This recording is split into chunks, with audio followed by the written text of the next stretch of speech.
Assalamualaikum warahmatullahi wabarakatuh. Di sini kami akan mempresentasikan hasil diskusi kami mengenai simulasi dalam teori pengambilan keputusan. Next.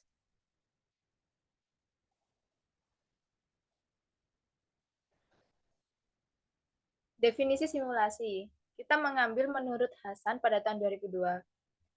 Model simulasi merupakan suatu model pengambilan keputusan dengan mencoba atau mempergunakan gambaran sebenarnya dari suatu sistem kehidupan di dunia nyata tanpa harus mengalaminya pada keadaan yang sesungguhnya. Bisa dibilang simulasi merupakan alat yang tepat digunakan untuk melakukan eksperimen dalam rangka mencari informasi-informasi dan komponen-komponen sistem sebanyak-banyaknya. Dan simulasi ini juga memungkinkan seseorang analis untuk mengambil sebuah kesimpulan.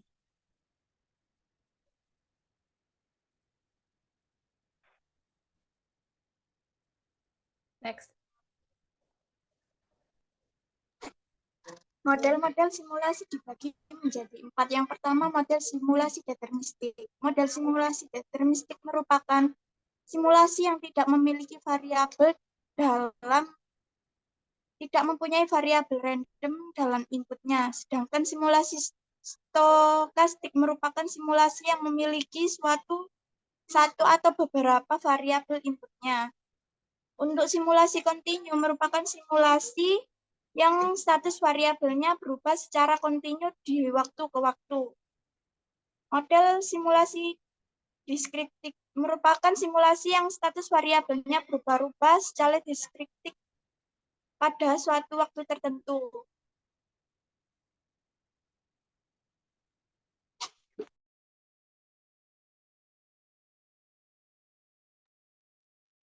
Jenis-jenis simulasi itu ada 3, yaitu 1, simulasi menurut sifat dan waktu.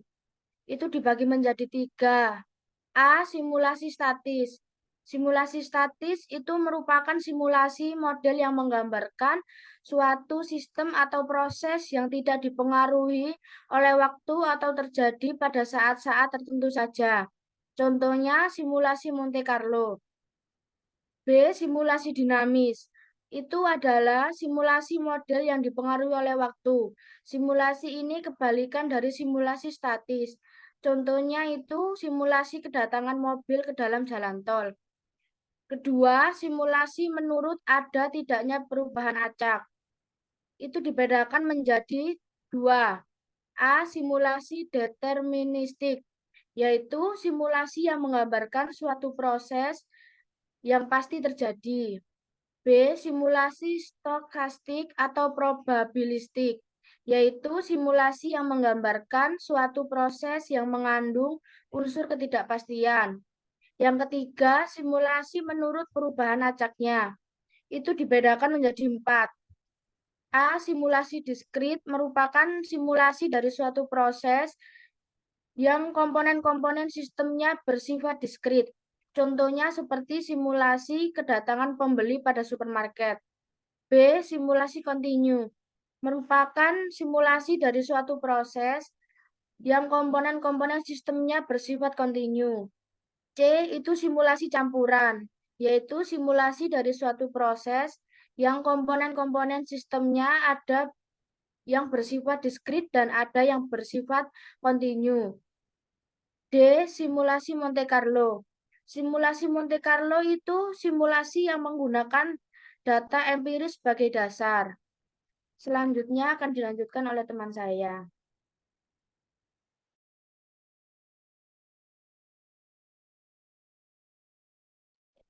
Selanjutnya kita akan membahas terkait dengan salah satu jenis simulasi, yaitu simulasi Monte Carlo. Simulasi Monte Carlo sendiri berarti seluruh jenis teknik sampling statistik yang digunakan untuk memprediksi solusi terhadap masalah yang dapat digunakan, yang dapat dihitung, tentunya dengan model kuantitatif. Selanjutnya, kemudian kita membahas terkait dengan dasar simulasi Monte Carlo, di mana simulasi Monte Carlo sendiri menggunakan sampel yang acak. Semakin banyak sampel yang digunakan dan semakin acak, semakin efektif pula solusi yang keluarkan untuk mengambil suatu keputusan. Selanjutnya dilanjutkan teman saya. Tahapan simulasi Monte Carlo ada 5. Yang pertama, membuat distribusi kemungkinan untuk variabel penting. Yang kedua, membangun distribusi kemungkinan kumulatif untuk tiap-tiap variabel di tahap pertama. Yang ketiga, menentukan interval angka random untuk tiap variabel. Yang keempat, membuat angka random. Yang kelima, membuat simulasi dari rangkaian percobaan. Next. Prediksi ini merupakan sebuah proses untuk meramalkan sesuatu variabel di masa mendatang dengan berdasarkan pertimbangan data pada masa lampau, dan data yang sering digunakan berupa data kuantitatif. Tetapi prediksi tidak harus memberikan jawaban secara pasti, melainkan berusaha untuk mencari jawaban yang sedekat mungkin yang akan terjadi. Next. Simulasi sistem tak terstruktur. Sistem ini tidak dapat disederhanakan dalam model matematik, karena ada beberapa alasan seperti kerumitan atau hubungan probabilistik. Sistemnya tidak dapat disederhanakan dalam model matematik, dan walaupun dapat dibuatkan model matematiknya, tetapi tidak tersedia teknik atau mendapatkan solusinya atau rumusannya.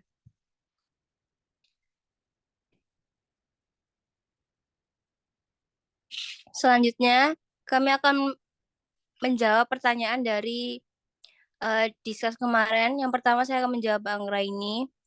Langkah pertama dalam proses simulasi Monte Carlo.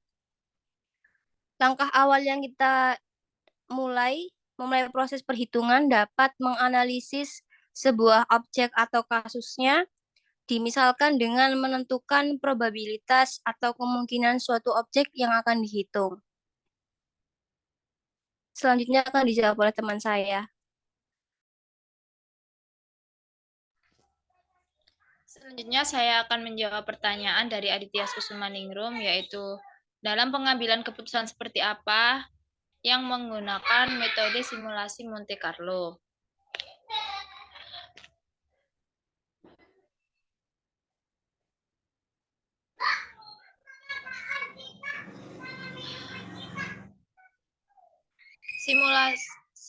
Simulasi Monte Carlo ini bisa digunakan dalam kondisi yang dimana pengambilan keputusannya ini memiliki resiko dan melibatkan beberapa opsi atau parameter pilihan tertentu, sehingga memungkinkan untuk dilakukannya pertimbangan secara simultan atau simulasi.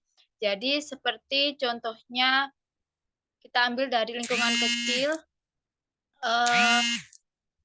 ada agen sembako di mana di situ ada berbagai jenis beras mulai dari harga terendah hingga harga tertinggi.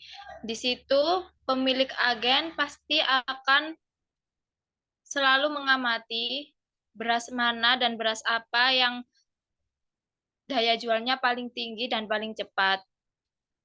Dari pengamatan tersebut akan menghasilkan hasil pengamatan beras yang paling cepat lakunya, itu pasti akan diorderkan lebih banyak untuk dapat disalurkan lagi ke konsumennya. Seperti itu. Selanjutnya akan dilanjutkan oleh teman saya. Saya akan menjawab pertanyaan dari Ahmad Baharudin Said. Mengapa simulasi Monte Carlo sangat penting? Jelaskan. Karena dapat menghitung sampling acak yang kemudian digunakan untuk mengambil keputusan tanpa ada batas waktu tertentu. Semakin banyak sampling yang digunakan, maka semakin akurat dan efektif pula keputusan yang diambil. Kemudian pertanyaan selanjutnya.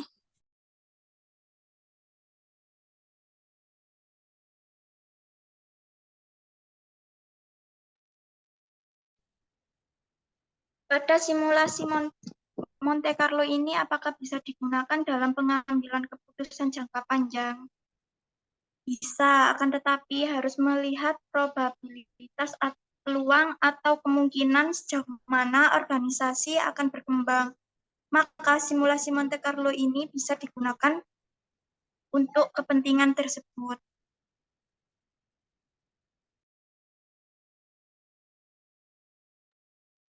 Saya akan menjawab pertanyaan dari Ajeng Rahayu. Kapan kita bisa menggunakan metode Monte Carlo? Metode Monte Carlo bisa kita gunakan dalam situasi di mana kita perlu membuat perkiraan dan keputusan yang tidak pasti, seperti prediksi ramalan cuaca. Sekian presentasi dari kelompok kami. Wassalamualaikum warahmatullahi wabarakatuh.